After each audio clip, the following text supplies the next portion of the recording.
Welcome to Colorado Soul Stories, showcasing changemakers and creatives, past and present, who have helped to make Colorado not just a pretty place to behold, but a soulful place to be. I'm your host, Mama Jill, longtime Colorado resident, former teacher, and freelance journalist. Let's get started with our next episode. Hi, folks. I'm interrupting the podcast in an inelegant microphone to let you know that at the beginning of the interview, we did have a technical difficulty at Denver Community Media. My voice sounds very tinny. It might sound like this recording here. We did everything we could to fix it. It goes away in about a minute and everything's fine and it sounds great. Sorry that happened, but hang in there and it all evens out after the first couple of minutes. Thank you so much. Do you think that all those things, COVID and social media in general, have culminated to a place where some of us really need more face-to-face interaction? I wouldn't even limit it to that. I think we need a smack in the face. Okay, thank you. I think exposed to me is an opportunity to tell people to wake up and get your head out of the sand. Hi, it's Mama Jill here. Can I just tell you how excited I am? I can't help it. I am, in general, so excited to be doing this podcast. It's just feeling right. You're about to hear my second segment with Exposed Storytelling Series, and my guests are Josie Nixon and Cooper Braun, and they are some of the most authentic people I've ever met, and they are producing Exposed out of passion and out of intention, and they are a perfect fit for Colorado Soul Stories. Exposed Storytelling provides a platform for anyone to tell some of their darkest chapters of their lives. The way I found them was my friend Jojo and I were looking for a place to tell our stories. We were going to open mics. Most of them were pretty unremarkable, and then we happened upon this place in Northeast Denver called the Larimer Lounge. Oopsie. Not the Larimer Lounge, the Lavender Lounge. Larimer Lounge is a cool bar, but this is a place where people gather and tell some of their hardest stories in a very supportive environment. And then if you want to, you can join Josie and Cooper on stage at the Bug Theater and tell your story in front of an audience, in front of a bunch of people you don't know. And while that sounds scary, the best part of it is that it takes people from any walk of life, any demographic, any ethnicity, any sexual orientation. We're all together. We're telling our hardest stories and we are listening to hard stories and we're learning, hopefully. I have sure learned a lot. I've cried a lot, but as we discuss in the podcast, we grow from this difficult but very cathartic experience. So join me in this conversation, and I hope you learn and grow with us. I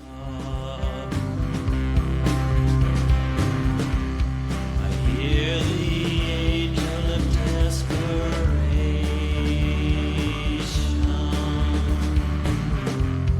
consoling fallen gods of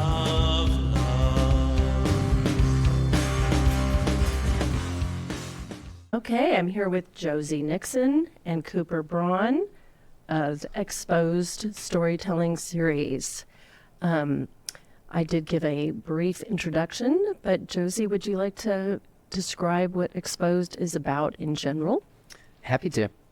Exposed is a platform for our communities to find a place, sharing their stories authentically, being held by an audience of people that is guided through the narratives of the darkest parts of our lives, done in a way that brings levity, entertainment, and really raw, vulnerable truth to a stage and into the spotlight when typically it's relegated to places that are dark, closed off, and society shuns.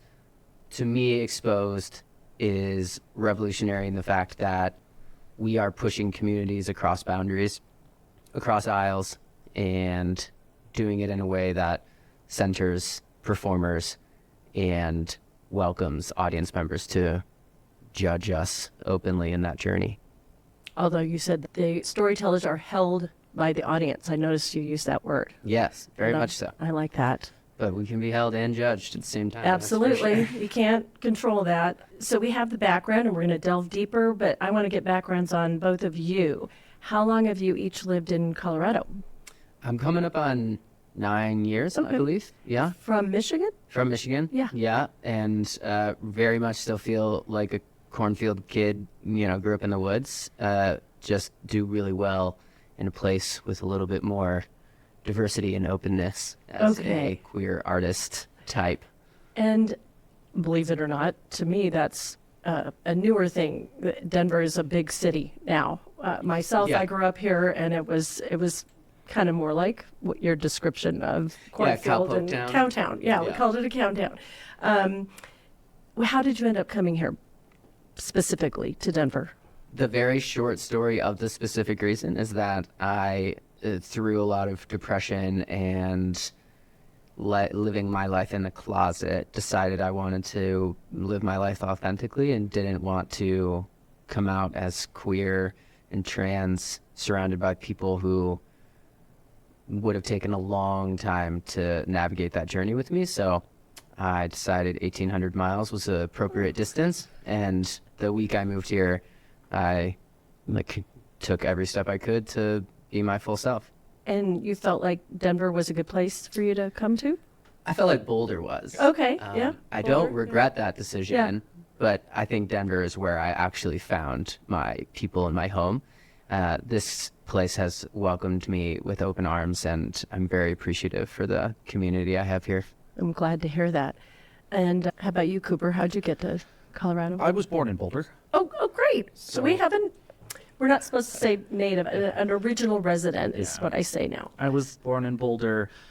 I moved all over Boulder County as a child. I grew up in Boulder on Iris when that was all still farmland. Wow. And then I fled to the capital region of New York for college. And then I came back always sort of assuming I would go somewhere else. And that was 20 years ago. So I've progressively moved out of the Boulder bubble. I actually literally moved to North Park Hill 2 days ago. Oh, wow. So I'm now officially in Denver. Were you still in Boulder? I was in sort of Westminster, Broomfield, Okay, gotcha. but yeah, it's it was Boulder and then Lafayette and then so You eased your way down here. Well, welcome to Denver. Thank you. Working together wasn't enough. You wanted to be neighbors. Yeah. Oh, I love it. And how did you two meet? Go for it. So my background as a storyteller, I was raised on folktales and fairy tales. I didn't have a television growing up, and I grew up, my form of child pacification was my father's records and cassette tapes. I grew up on the American Storytelling Revival. Theater and fantasy and Dungeons and Dragons have been my background my whole life. My degree's in theater. I've been a technical theater professional for a long time. And about 11 years, I bumped into what was then called the Boulder Story Circle, which is sort of an open mic for storytelling. Still mostly what I would call traditional stories, folk and fairy tales. And I have been doing that professionally for the last 10 years. Okay. And that's a whole other story we can get into. Yeah. But I met a friend of Josie's at a party that we were having this sort of spontaneous open mic. I did a little 7-minute story, and she invited me to an event that her and a couple of other friends were putting on, which was basically the idea of they'd been all going to the Moth, and they said, why don't we do this with our friends? And I went, and it was interesting. And the first story that I did was one that I would call performatively vulnerable. Story about self-injury and suicidality in my late teens and early 20s. And I had a bunch of people come up and say, wow, that was really intense. And I went, well, that wasn't actually vulnerable. That had nothing to do with vulnerability. That's all stuff I can talk about. And the next time I came in and I spent the first half of the story talking about how that other story wasn't vulnerable and what would it mean to actually tell a story that was vulnerable. We don't talk about that That choice gets given to people, and it's a choice. And that story was maybe more than this little group was asking for. Among our certain circles, my friend was like, you need to tell that on the Exposed stage, and introduced me to Josie, and we ended up going to a dive bar and just like ranting about theater and storytelling and the production and meta concept of what we're trying to get done. It was really one of the best experiences I've had. Yeah, we both do well in a dive bar. Oh, I love dive bars. It's So Over a great glass of places. whiskey. Yeah, So absolutely. that's the long story of how we met. I performed my first story that November, Of 2020, 23, and then I got brought in April. of 24. To actually help Yeah. run the productions. Okay. I'm going to jump to my question to you guys, considering the subjects you just brought up, Cooper. Tough subjects. I did listen to some other interviews that Josie did and talking about COVID and what that did to us as a culture. And the first podcast I recorded was about a coffee house run by some 60s radicals in the early 70s. And we were talking about how they created this community of acceptance. And I see a thread here that's common that way. However, times have changed a lot since the 70s, and we all were isolated. And then I know for a fact, having been a teacher, that teenagers often get isolated by spending time on the couch playing video games, and maybe people not realizing they need to do something else. Do you think that all those things, COVID and social media, media in general, have culminated to a place where some of us really need more face-to-face interaction? I wouldn't even limit it to that. I think we need a smack in the face. Okay, thank you. interaction. I think Exposed to me is an opportunity to tell people to wake up and get your head out of the sand.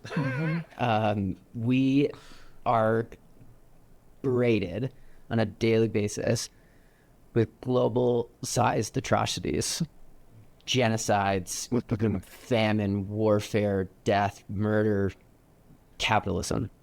And I just want you to come and listen to your neighbor tell you a story. Yeah. And that is hard for people.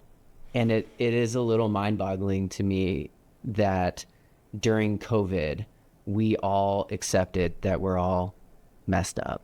And we were openly talking about it, and we were sharing it, and we were asking for help. And then we went back out in public, and everyone looked at us in the face, and we're like, no, I'm fine, I'm all right, I'm good. So Yeah, I that did didn't actually bother me. feel like we gained some things and then immediately lost them. One step forward, two steps back. Yeah. That's exactly what happened to me. And whether it's the generation of children that are now inundated with technology earlier than any of us can imagine, or it's the boomers that have been completely transformed by propaganda media, or the millennials who have been told their entire lives that you can achieve this or that, and we're just sitting here like feeling like failures on a constant basis, or whatever generation you're in, you are part of a generation that is not the same as it was pre-COVID. And so for me, the face-to-face, the in-person show, the theatrical production, the humor of a clown hosting a trauma storytelling show, all of that is to say, like a gimmick to just get you to come and listen to your community of people, because it's not happening. Well, good job. Go ahead, Cooper. I think to get a little into the meta weeds of Exposed, to me, Exposed asks a question, and it says, what is the story you don't tell? No, really. What is the story you don't tell? I'm still working on the metaphor, but to me, we all have this thing, and right now you can't see because we're on a podcast. I'm reaching over my heart. Yeah. We all have this thing that is wrapped up in layers of shame, and to hold it out, we assume it will be pitied, it will be hated, it will be laughed at. And we all have one of these. And, you know, one of the things we keep coming back to is your pain and trauma isn't special. And that's incredibly powerful. We often, trauma makes us, we're in our own little dark bubbles. And I think COVID, cracked us open. We were suddenly all talking about how we're all stuck in our houses. But we have this thing that we feel like we're the only person that has ever experienced something like this. And when we bring that out, you have people you would never expect walk up to you after a show and go, oh yeah. One of the things we talk to our performers about is people will come up and trauma dump on you after the show. I'll run interference for you if you need it, but just be aware that will happen. So trauma dump, that's a neat term that I heard you guys use. Maybe explain that a little bit. I remember on another interview, Josie was talking about maybe people that think they're going to the Moth or just some kind of theater thing that might be a lot lighter. Yeah, I don't think that there is a storytelling show, in my opinion, that hits as hard as Exposed does. And, that's also totally objective because I have nothing to do with this. I think trauma dumping in terms of how it applies to Exposed is that the storytellers go up on stage and reveal something about themselves that someone says, whoa, me too. And now I need to tell somebody. And I'm not going to wait to a therapist. I'm not going to wait for a friend. I'm not going to wait to call somebody. I'm just going to tell the person that gave me permission to think that. And yeah, that makes sense. Mm-hmm. But the reason why Cooper always says at rehearsals, we will all run interference for you. Myself, our volunteers, our staff, and the other storytellers, is because going up on stage and revealing that and giving all of those people that permission is a mentally and physically exhausting moment for most performers. Yeah. And then to have someone you don't know walk up to you and say, oh, that was like such a powerful story. Thank you so much. That part's great. But hey, me too. And now I want to tell you about this thing that happened to me that's really also very fucked up. And opposed to, well done. Thank you for giving me permission to feel that. They feel this urge. And that speaks to the fact that we do not have a shortage of storytellers at Exposed. Oh, no. We have constant applications, and that is because people want to say it. One of the things that the show does, and this is so brilliant, we have these things called confession cards, where the audience, really, they're just sort of shoved in people's faces. It's great. In like a nice way. In a nice way. But Nicole is making sure we get some confessions. But basically, as you come in, you're asked, would you like to write something down? And in between the stories, Josie uses these to walk the audience back. I think, again, from a meta perspective, each of our stories walks the audience up to the edge of the abyss, both the teller and the audience. And then Josie, as the MC, gets on stage and walks the whole group back, audience and tellers together. And then using these confession cards, some of them are hilariously funny, some are kinky, some are really dark. Damn. And what they do is they remind the audience that the people on stage are the people that were brave enough to get up on stage. And yes, we spend 3 months developing any story that gets up on our stage. But everyone in the audience has these stories. We have stories of childhood trauma. We have hilarious things. But it reminds, in this, again, I'm quoting Josie here because Josie's smart, that these are the stories of the people in this room. Yeah. They're the stories of the people in this office. They're the stories of the people sitting next to you in the coffee shop. They are the stories of the people sitting next to you on the bus. Everywhere, places where we have our little community. Right. But the thing is, we're all messed up. And that transcends race and gender and sexuality and political. It reminds us that we all have these stories, that we're all in this together. And we make a really big deal that some of our performers, we've had professional comics and writers, and I'm a professional storyteller. And we've had, one of the best stories we've recently had was an optometrist. Wow. Who was terrified to be on stage. But they did it. Crushed. And so heart-wrenching. Right. You have these stories that we want to make it accessible to people that have never stood behind a microphone, that have never written something since high school.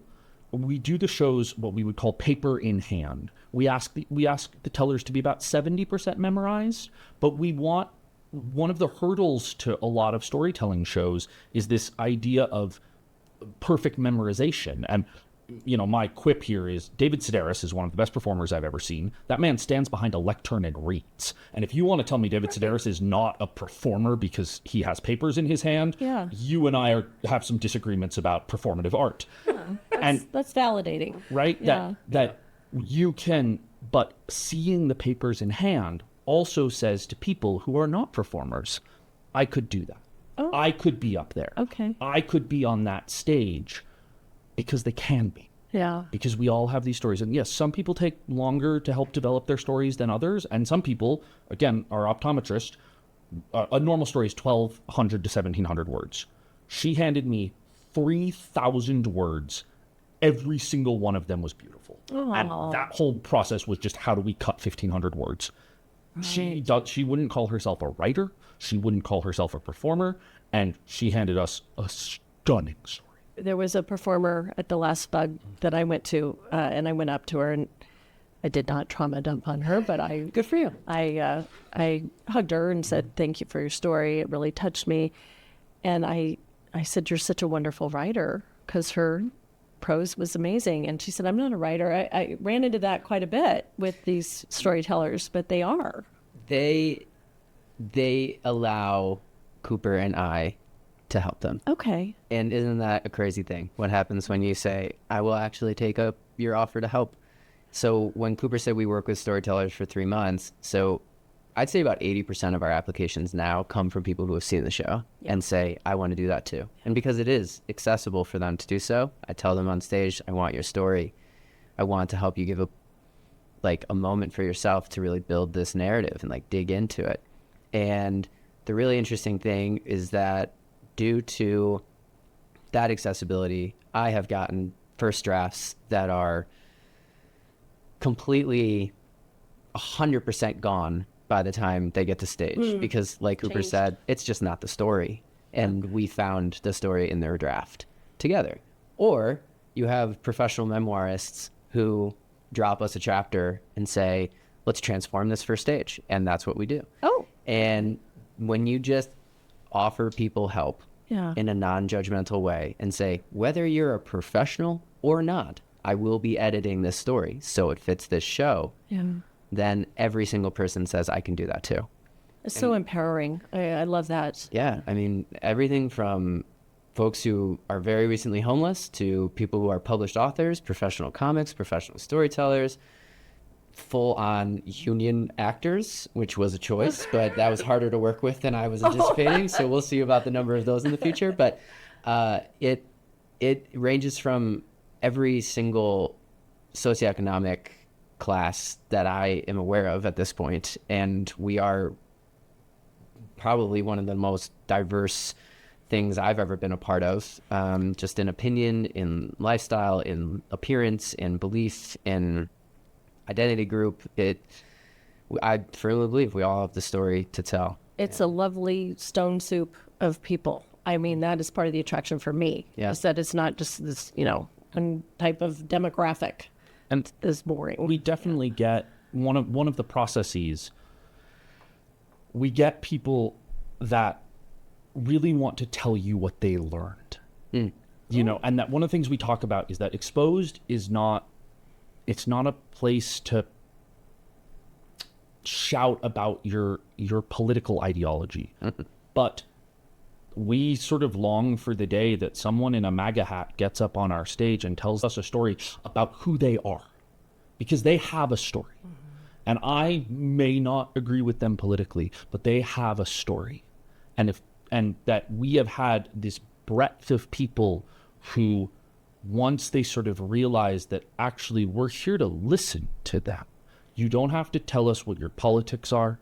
You don't have to tell us, this is what I learned from this this is how I grew as a human. This is the thing that I wish you knew if you were in this position. No, I just want you to tell me your story. I just want to give you the place to tell a story. One of the first times I believe the first time I went to the Moth, the first performer on stage was a woman who got up and wept for 5 minutes telling a story about her father's suicide. Oh, geez. And then literally was judged because it's the Moth and the stories are judged. Oh, yeah. And she had no place to tell that story. She desperately needed to tell that story, but she didn't have a venue. She didn't have a place that she felt like she could tell it. So she went to the place that she could. And it was, you know, the Moth. I like the Moth. The Moth is a very strict style. Mm-hmm. And that just wasn't a story in that style. And in the way, we get some stories that were like, that's a great Moth story. So Yeah. how do we make that an exposed story? Yeah. Yeah. Dig deeper. I feel like in some cases, you're helping people. Like you said, it's not about the politics, but that becomes part of an identity, clearly, right now, you know. But who are you, really? You know, here's the politics. I can read about that. Who are you? Yes, tell us your story. So you guys have talked about that being a form of activism, and that really got to me, too, because I have kind of felt guilty for not going to demonstrations. I also talked about this in the last podcast, and we all agreed that that just wasn't our thing, but that's not the only way to activate. Yeah, I have a lane, Mm-hmm. and I'm very strong in that lane. And nobody who knows me would say I'm not doing enough. And I'm confident in that. Could I do more? Yeah, I mean, who couldn't? Right. Who couldn't do more? Who couldn't go to more things? Who couldn't yell more? Who couldn't post more? Who couldn't? But what is my lane, and how do I do it as best as possible? And I firmly believe that this is my lane. And the career I had before this was in professional activism. And to spare the length of that opinion, I really struggled with how activism is being done in my community. It's a lot of finger wagging. It's a lot of, you have to do this or I'm going to do that. And the more I traveled to do it, the more people I sat down with at a dive bar with a glass of whiskey in my hand and found the guy sitting next to me at the bar and said, "So where are you from?" And all of a sudden, I'm the coolest trans person everybody's ever met. And what it takes is me to just be like, I don't really care what you call me, just be nice. Yeah. And all of a sudden they're asking about where I went to school, what I studied, where are their kids, how old are their kids, how old am I, you know, what was it like to grow up in Michigan, what was it to grow up in Texas. And this is something 4 days ago was in Kansas City and had this exact experience.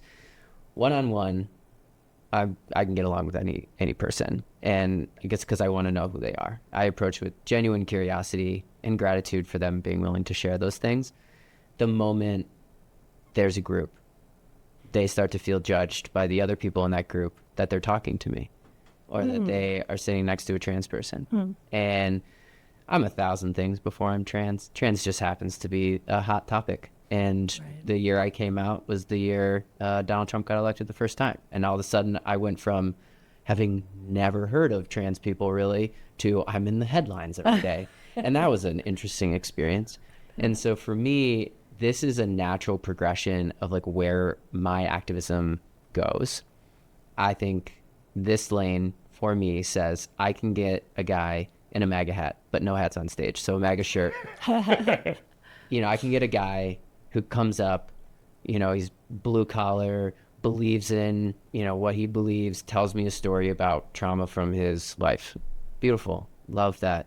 And then I want to bring up a blue haired, non-binary, bolder queer who is madder than hell at everything that ever happened. And I want to hear a story about who they are and what happened to them. Yeah. And I will go up on stage afterwards and do the exact same thing that I do now, because it does not matter. And I'm not going to convince anybody of anything by yelling at them. Right. For me, my lane exists in, here's who I am. Do you really hate me? Like, I like your whiskey choice. Like, I'll buy you an appetizer. Do you really hate me? Like, do you actually think I don't deserve liberty or life or freedom? Or is it just a group mentality for you? Yeah. And in Exposed, you're in a dark theater where no one else can see you. And I know for a fact that lots of Trump supporters come to my show, and they certainly feel awkward after I talk about my lifestyle on stage and all of these things. But I have had multiple people come up to me and say, I really appreciate what you're doing. And Right. I'm one of those people. And that's a beautiful thing. That's such an accomplishment. You know, whether you did it on purpose, it almost Oh, it it's on purpose. okay. Don't take that from me. An evolution of how you, to me, it's a new definition of civil discourse, And really, which needs some redefining for us, I think. I think in many ways it's an old form. You know, well, yeah. I had a martial arts guy that I worked with a long time that said, really the best way to teach young men is to make them sit around a fire with old men and listen to war stories. And whether those are from inner city people or people that have been to actual war, but that, like, whether it's sitting at your front porch, it's sitting on the stoop of your house, it's sitting in community and listening to the stories of the people in your community. Yeah. And I don't want to rant about the kids these days. I spent the last 7 years that I spent with the University of Colorado Boulder working for the theater department. The youth will always have problems. Every generation wants to judge the youth. Right.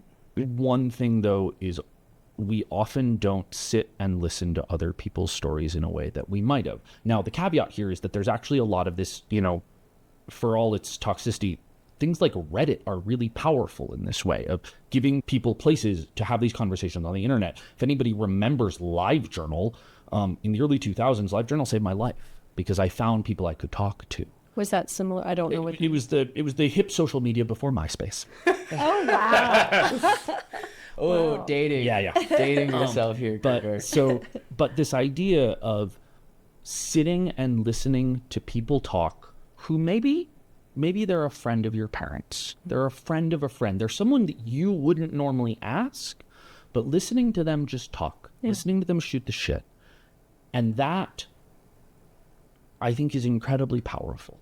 And that it's a very slow activism, but it's a powerful activism because the people that sit in those theaters have feelings. One of Josie's quote is that if you leave apathetic, we haven't done our job right. And I will write you a note for a better therapist. Yeah.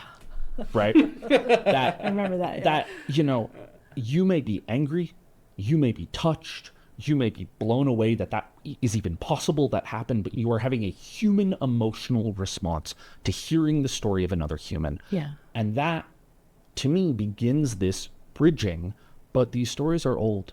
Trauma is old. I'll say this over and over again. We're not special. And that is so powerful. Yeah. The fact that your trauma doesn't make you special. Well, you guys have used the word normalizing trauma.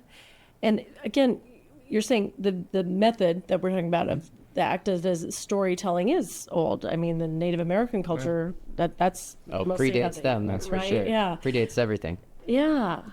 But you're bringing it back, really, and at a time when I've just been blown away at people wanting to. I mean, you get a full audience there. People want to hear stories and want to connect, and perhaps want to be uncomfortable. Yeah, I think there's a little bit of the true crime mentality where it's like, ooh, right. I kind of want to know the fucked up stuff, maybe I do want to know didn't think of the that. darker part of life. And running this company as a creative person is really fun because I have to sit in my left brain as much as I can. And the marketing side of it is that there is an interest in people want to know the nitty gritty. They want to know what actually goes on for a trans person, what actually goes on for someone who had abusive parents, what actually goes on for a homeless person living on the streets, what actually goes on for an old cowboy who went to Vietnam.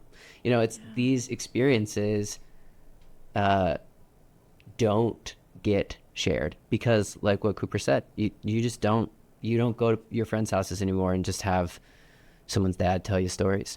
And I didn't really have that growing up, but my parents would tell me stories. My mom was a nurse and she would come home and tell me stories about her workday. And as a pediatric nurse, it sure did help me feel like I was a lucky kid. Oh. So let's explore that. We talked a little bit about your family experiences and how they might have influenced your storytelling. Sure. Well, it's funny because Cooper had a very different step into storytelling. It seemed like a very natural thing. Whereas my parents put me in sports and fine. That I was quite good at them and did enjoy them, and a lot of great life lessons from that. But I stumbled as a volunteer bartender for a storytelling show in 2018, and then was like, oh, yeah, no, this is good. I want to do that. You were the bartender. I was the bartender. Volunteered last minute. Hey, we need some help. Can you come to this venue? Cool. What is this event? And the next event that group held, I was on stage shaking as I was reading a story, shaking, and had the experience where a gentleman with, very, very little in common with me come up to me and said, your story impacted me in a huge way. And that was when my brain started to create a shift where I believed, first and foremost, that storytelling is at the core of all of our work as humans. It's how we connect. It's how we change people's minds. It's how we grow. It's how we communicate our histories. It's traditions and cultures. And, it's the earliest form of communication is telling stories via, cave paintings. And that is not something that we're, revolutionizing. But for me, it was a huge revolution of my mindset the moment I found it. And I'm lucky enough to have parents who, I talk to as often as I can, and love calling them. And, I talked to my mom already once today, and like that allows them and I to have a better connection through, okay, we're just going to tell each other stories now. And I'm cracking my dad open slowly. He'll listen to this and he'll say, oh, man, maybe I should tell Josie some more stuff about my childhood. But there's a thing that I feel lucky in that, my parents were very loving, and it allowed me, when I wanted to make the jump into doing storytelling full time, I had support, and they said, whatever they can do to help, which mainly is just calling and venting sometimes. But in having that history of like, my parents know I want to know the stories. Yeah. And I don't have any direct grandparents left, but I regret not having more of those moments, and I don't want other people to experience that too. So I just make a platform, and I'm really good at being on stage now, and I'm really loud. So You are great. So you hadn't done anything like that before that? I'm blown away. You're my very senior year good. of college, I got excused from a presentation in class because my teacher knew I was so bad at presenting, but I was an A student, so Yeah. they just let me get an A. They're Yeah. like, you don't have to do the project, Wow. which was great. It's interesting. One of the things, if we want to talk about storytelling as an art form, Yeah. as Josie said, storytelling is fundamentally ancient. We could describe humans as homo narrativist. Good word. Yeah. Not originally mine, but we tell stories, and storytelling gets bandied around. What we're doing right now is storytelling. Everything humans do involves narrative. It's how we communicate. We had this sort of upsurge of The Moth was the one that sort of rose to the top, but there were a lot of people doing this idea of true personal stories. Josie's ran a couple of events before Expose that played with this idea. The podcast movement exploded. This idea that, no, really, what if we just talked to you? And sometimes, it's someone, hardcore history is like hours and hours of someone explaining the fall of Rome, right? Like what are you really into? Yeah. And so, storytelling is storytelling. All of that. Do your words convey the emotions that you're trying to convey? Is it muddy? Do I understand what you're talking about? And this is a lot of what Josie and I do when we develop someone's work. Right. We talk them through, like, that doesn't make sense. What if this went here? What if what if this was a flashback? Or what if we told it in order? And then the other side is the literal standing on stage. Right. How to use a microphone, how not to be blinded by lights, how to expect the audience will or won't laugh. And storytelling is just so lovely. We get people from all over, and we get some people who are like used to talking to thousands of people at a conference or a board meeting. They're really, really comfortable standing and talking to people. And then you ask them to tell a story, and they sort of start shriveling up. About themselves, Right. not about their business. Right. Or Like, I'm something. like, no, I want you to, no, I don't want you to pitch. I just want you to tell me a story. Yeah.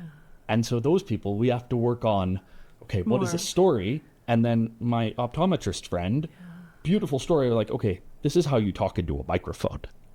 And so it's these two converging sort of skill sets. Yeah. And that some people come with one, some people come with neither, people come with both. Well, and when you talk about the diversity and the different ages of people and everything, we all were educated differently.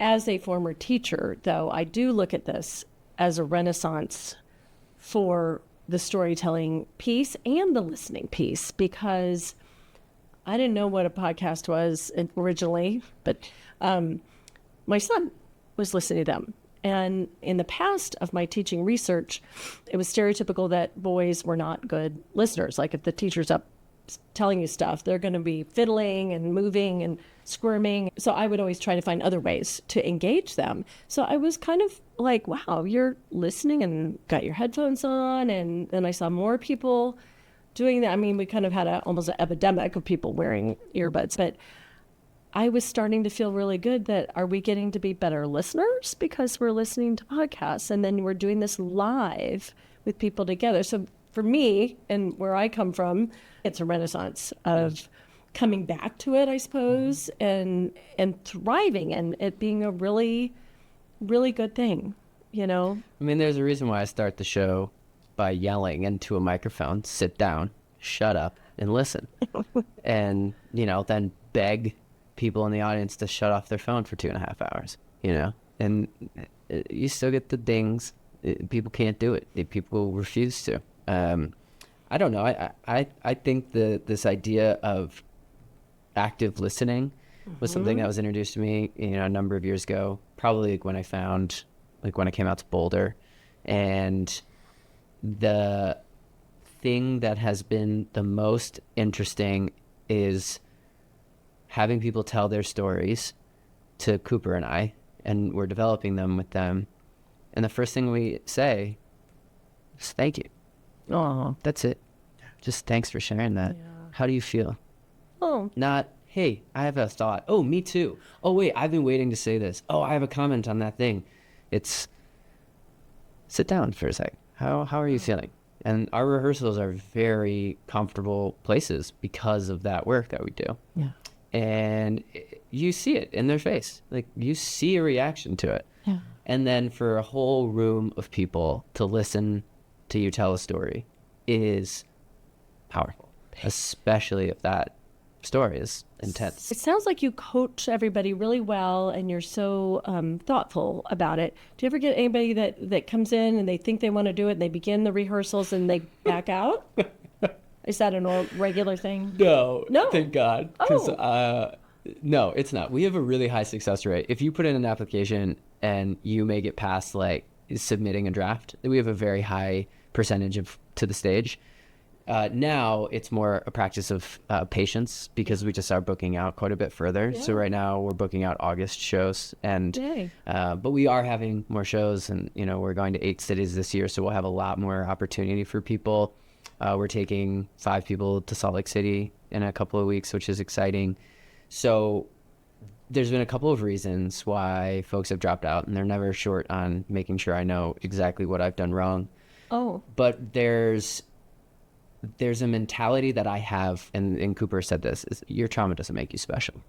And I'm not going to coddle you. I tell people right off the bat, this is a hard thing. You need to be inspired to tell it because it's going to be hard for you. And I'm not going to be your therapist. Right. I will listen. I will hold you. I will talk to you about it. I will navigate the nuances of it. I will help you make a beautiful piece. But I'm not going to sit here and tell you that you're special because you went through that. I'm going to tell you that you're special because of where you are now.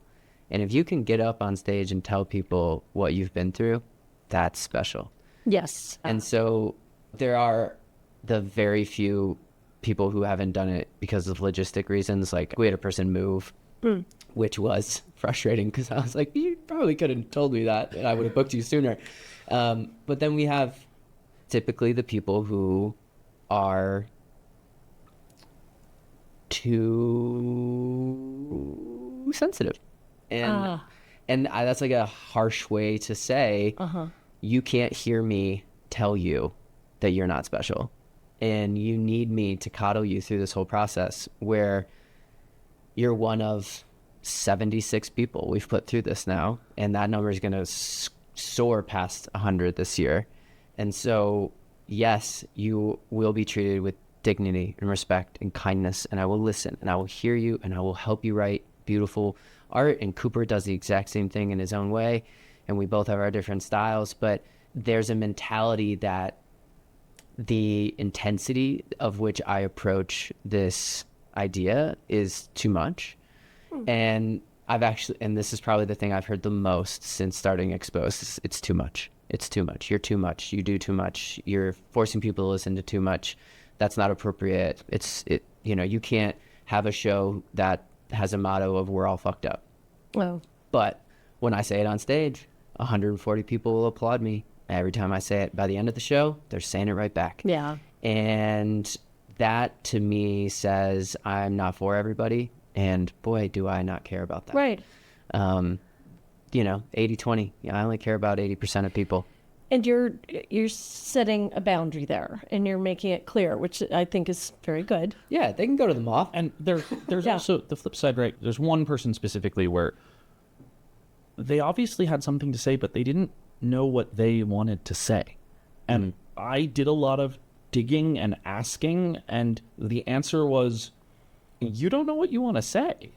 So if you figure that out, Yeah. come back. Yeah. I think the biggest hurdle that I get is people who this is the first time they've said this. Yeah. So coaxing it out is often the hard part. And then you have some people who are like, I have all of this. You're like, okay, cool. One at a time. I would much rather you write me 5,000 words and we can cut it down Yes. to 1,500 than you write me 300 and you say I'm done. Yeah. Yeah. And so really for me, it's that level of coaxing out and saying, no, really, what is it you want to say? Yeah. You asked to be on this stage. You submitted. I see that you want to be here. But to do that, you're going to have to say something. Yeah. And that's maybe the most, I don't know, part where I play the therapist. Like, Yeah. Sure. How does that make you feel? like The thing that I've noticed the most recently is this. So we have to post ads. Of course, we have to post ads, and ads make people want to leave comments. And on Instagram videos, and everybody has their opinion about everything, and they want me to know it. But the thing that I like to advertise the most gets a lot of traction because it creates a lot of turmoil. Is that your trauma is not too much for me. I am in the business of trauma. Right. And I am not different than you. I cry. I'm just a good crier, and I have people in my life who know what I do. Like Cooper, when I can sit down and say, like, oh, that one was a lot, and we need to talk about it. Or we work with a woman, Nicole, and she and I have a very close relationship now because of the work that we do. But there's this thought that my trauma is so much that you can't handle my trauma. And I don't know how to tell you that I'm a trauma clown, because I believe I can handle your trauma. And I actually believe an audience of people can handle your trauma. I actually believe if you think no one can handle your trauma, good luck being alone forever, you very close-minded person. And you are not special. Well, they need more exposure. Yeah, Perhaps. come to a show Yeah. and then tell me that you think your trauma is too I think if we're being kind, those kinds of people to me have been told their whole life that they're too much. Yeah. That what the trauma that has happened to them is too much. They've been shunned for it. They've been pushed back. And there's a reason why we are terrified to pull this thing out and show it, because people have scorned us. People have never talked to us again. People have pitied us. All of those things have happened. Yeah. Our role is effectively to say, we want you here. Yeah. And I will promise you, I can promise you that if any person from the audience has something to say to you, they got to go through me first. So how do you do that? I did remember at the beginning you said you got their back when people were going to kind of swarm somebody or something. Well, we just our heads on the swivel, and we ask people, like, do you have family here? Do you have friends here? And also by this point, Cooper and I are really good at identifying that person is going to get a lot, or that person might catch some negative things. We've had some, audience members have negative reactions, of course, and we're pretty good at identifying when that's going to come up. So really for us, it's just about trying to be proactive To about it. pay attention. Yeah. Or you're watching. Yeah. So, two follow-ups on what you guys just said. So, I wrote down in my questions for you, what are we, as the audience, what are we supposed to do with our uncomfortableness? So, some people will go up and maybe trauma dump or hug somebody. Those are two reactions. How would you answer that? What am I supposed to do with my uncomfortableness of Vaughn's story about his brother dying that just put me to pieces, you know? Yeah. There's many things that I'd like you to do, and then there's the realistic part of me that says you also have to get in your car and drive home, Right. likely go to bed Be a grown up. and be a grown-up. Figure and it out. It's a bummer. But the thing that I tell everyone in the audience, and I have a few people take me up on it every show, is I will go get a coffee with any single person that wants to come and meet with me. We have a support group that we run on a weekly basis with a group out of Littleton called Rooted 303. It's in person and virtual, so it's very accessible for both audience members and storytellers. We also run an open mic show that Cooper hosts every month, and that is a great place to just sit and find community. That's where we met you. Yep. And that is a much more intimate Yeah. thing, and it's open mic style, so anyone can say anything. And then the bottom line is, buck up, Buttercup. This is this happened Yeah. to us, and you're just listening to it. When you watched the final episode of Breaking Bad, and you watched 80 people get murdered, which is constant television now, when you turn down the news, and what do?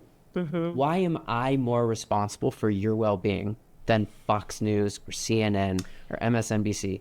Why can't I just say, hey, this is actually your neighbor? Well, that's Not- why I think. not someone in some distant part of your brain that you can only access while you're facing it, and then you turn it off and you go to Desensitized. you go to some funny TV show to desensitize yourself, and that to me says, buck up, Buttercup. This is real life. We have had people walk out of shows, but usually they walk out because they're having a really intense response to Yeah. the story, and that, this is Josie's introduction to the show in a lot of ways, is that you're going to feel something, and maybe we could say that we've spent a lot of time with, whether it's television or doom scrolling or whatever, of anesthetizing our ability to feel. Little reels that give us this little hit of dopamine. We have a little experience, but to actually sit with our feelings Yeah. is hard. It's not something we train ourselves to do anymore. The idea, right, that we've sort of forgotten how to be bored Oh, these days. absolutely. And so we've forgotten what it means to sit with our feelings. And so often just that reassurance of like, you're gonna have feelings, and that's okay. Yeah. They might be intense, they might be wild. People laugh at really inappropriate things because laughter is a way we're able to release tension. One of our storytellers, I really had to talk them down, that I was like, look, because they were really offended that someone was laughing at part of the story. And I was like, that person had no way to conceptualize other than to let it go in laughter. Yeah. And they responded really well to that, right? Like that sometimes we have no way, we have no reference point, so we have to let something go. And I would rather that people let themselves have that experience, right? My body is physically moving right now, right? That we have a somatic response, and to sit with that, because we're all human. We all feel. We all need to feel. Right. And Yeah. that this show says, what if you felt something? Together. What if you felt something together? What if you didn't say, that triggered me, I need to exit, but you said, I am so upset. Oh, so are they. Oh my gosh, so are they. So is every single person, because of course. And then to the point, laughter and crying both are a huge release of emotion. So what do I want you to do? Yeah. I want you to sit with it until it releases in whatever way feels best for you. And I welcome that at the open of the show. I say, whatever you need to do. Clap, hoot, holler, laugh, cry, feel uncomfortable, but sit with us. Next time I go, I'm going to look at the audience more because It's hard to. We really suck you into that. well, that I stage. felt like I was the only one sobbing. I mean, I was sitting there quietly sobbing. And so part of the reason I went to the lobby was I thought I was going to go, ugly cry loudly or something. But I was a little shocked that I didn't see. There was probably But other you people. were silently crying in a dark room, Right. and so potentially There was some other people. might have been Okay. Other people are good at including crying people who quietly. have come up to me and said that Okay. story broke me. Okay. You're not alone, and that's another beautiful thing that we say is like, we are all fucked up, Yeah. and you are not alone. If you are feeling something in the exposed audience, so is other people. Yep. Guaranteed. Yeah. Guaranteed. It might not be as personal to Right. that other person, or it might not be as potent, but I'm in the back of the room doing my best not to cry all the time. Like I'm a very, empathetic person, and it's hard for me, but my job is to, like Cooper said, walk you back. So I go up there with the intention to do that. So. So that leads me to my other response. What do you guys do for your own self-care and being so exposed to all these difficult stories a lot of the time? Oh, I mean, I think we both have our own processes, but I would guess to say we're pretty similar in the mindset that we have both accepted that we found something we feel very called to do. I really feel this as a mission of my life, which is why I started it and why I'm pursuing it. And for me, if that's the lane that I occupy, Okay. then I'm happy to do it. And my partner knows that sometimes if I read 4 or 5 stories in a day, I'm going to be really raw and Yeah. need a lot of snuggles. Cool. And so do my friends and Yeah. my family and my community. And I am not unimpacted. I read them alone on a computer screen in my living room, as does Cooper. And I think through our own understanding of why we want to put this show on, we navigate that in a sense of it's worth crying in a coffee shop for me to help this person get their story to stage. I think on the really prosaic side, that's the mental, and the other side is a friend of mine is a physical trainer, and one of his favorite things to say is the easiest way to get weak is to get hurt. And so taking the time, I know that the day after a show, I'm not going to be very functional. Yeah. And Okay. so those become rest days. Okay. This is my job. And so that idea of you have to close the computer, I will respond to those emails and those texts tomorrow. Absolutely. Right. That I am allowed to step away and go make dinner and have dinner with my partner and go watch a stupid movie or go watch an intense movie or go out with my friends. Like, I'm allowed to step away, and I'm also allowed to whatever it is, right? If it's like, okay, I need to sit with this. I need to have some quiet and snuggles, or I need to Have a think. right, in whatever job anybody does, there is stress.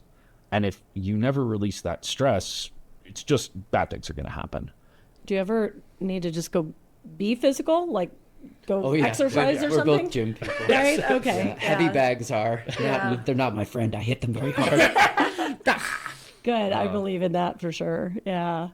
So we're getting to a point where we have to start going to the downhill of concluding. And I wanted to talk about your tour. Oh, sure. And do you do that every year, or is this new? Or No. Well, so Exposed started December of 2022. And I dipped my toes into a few shows in Boulder. We did a show in Colorado Springs. And mainly we've been at a home base at the Bug Theater for 16 or 17 months. I think December of 2023 was our first year there. And then a woman by the name of Beth Marshall came to the show, and she said, "You need to come to my house and talk to me about this." She performed a show, and she ran a festival in Orlando for many years as the artistic director. It's called Fringe Theater Festivals. and that term fringe, does that come from Sort of like on the edge. Yeah. yeah, isn't it from It's the Edinburgh Fringe Festival. Edinburgh? Yes. Oh, yeah, My son it's has actually been to it. Yeah. Yeah, so it's the same festival, but the United States version. Orlando Yeah. is the longest running one in the United States, and she helped start it. So she came to me last year and was like, "You should apply to this." And so I did. And last year I performed in Denver Fringe. And then this year she got into a bunch of festivals. I got into a couple festivals, and she was like, let's take this on the road. And so Beth actually is a huge proponent of our tour. Nice. And I, 1,000 thanks. And she knows my gratitude. We just spent 3 weeks together driving across the country as right. well. So we are mid-tour. We have 5 cities left to go. We will hit 8 cities total this year. And yeah, we have a GoFundMe if anybody listening is willing to throw a cup of coffee our way, Gas or money, or a night at a hotel. It is crazy experience that I'm so proud to be able to take this idea to more people. It was received extremely well everywhere that we've done it so far. We won an award for Best Individual Drama Performance, which was really exciting.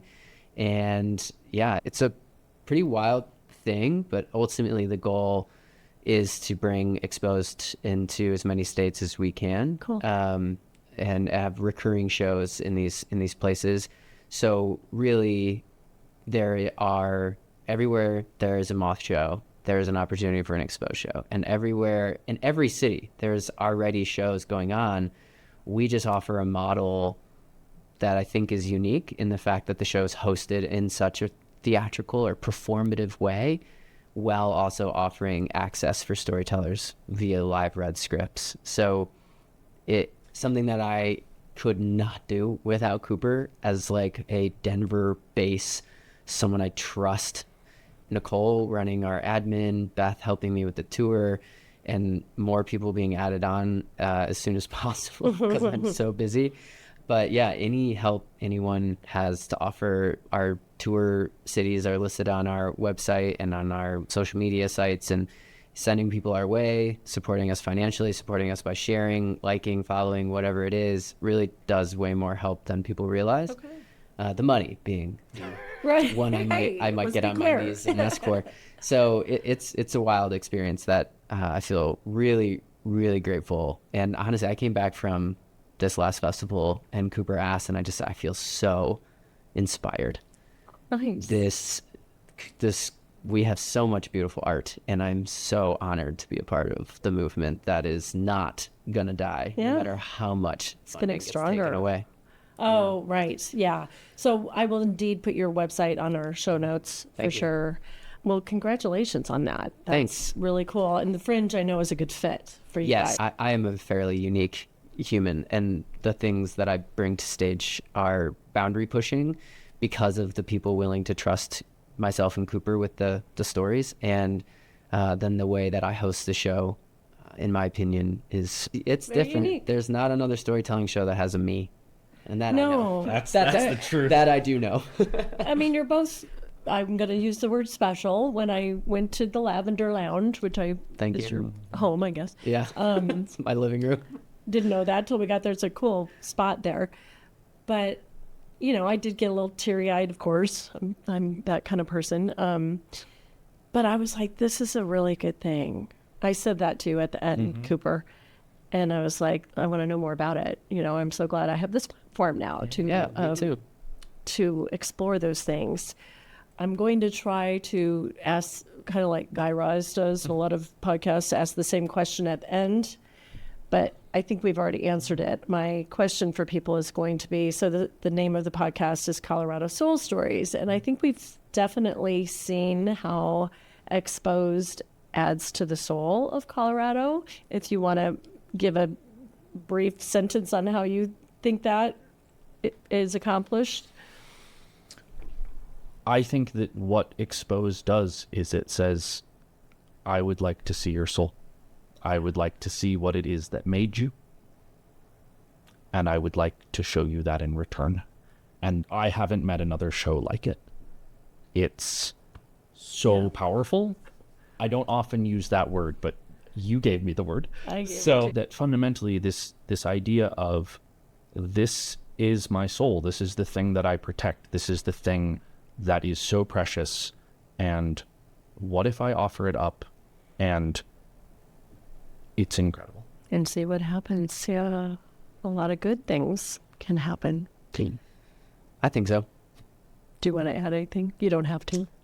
I would just say the same thing I say every single show. These are the stories of your community. And if you are in Colorado, these are the stories of the people at your coffee shops, in your family, in your friends group, your partner. And if you're not hearing them, it's because you're not listening. Oh, very good. Well, thank you so much for being here, Josie and Thank you Cooper. so much Thank for you so having much us. for having us. I really enjoyed it. This was great. We'll see you soon. Yeah. Okay. Bye. Thanks again, Josie and Cooper, for joining me on Colorado Soul Stories at the Denver Community Media Studios in downtown Denver. The music I played during this segment is actually from my brother's band, Zune Politikon, from the mid-1990s. The song is called Angel of Desperation, written by Pat Donovan. My brother was on drums, Kyle Karstens, and bass, Carol Kilgore. I hope you enjoyed this segment. As usual, you can find extra information in the show notes, and on our website. Join us again, and remember, wherever you are in this state, whatever you're doing, go out and make Colorado a more soulful place to be. Thanks.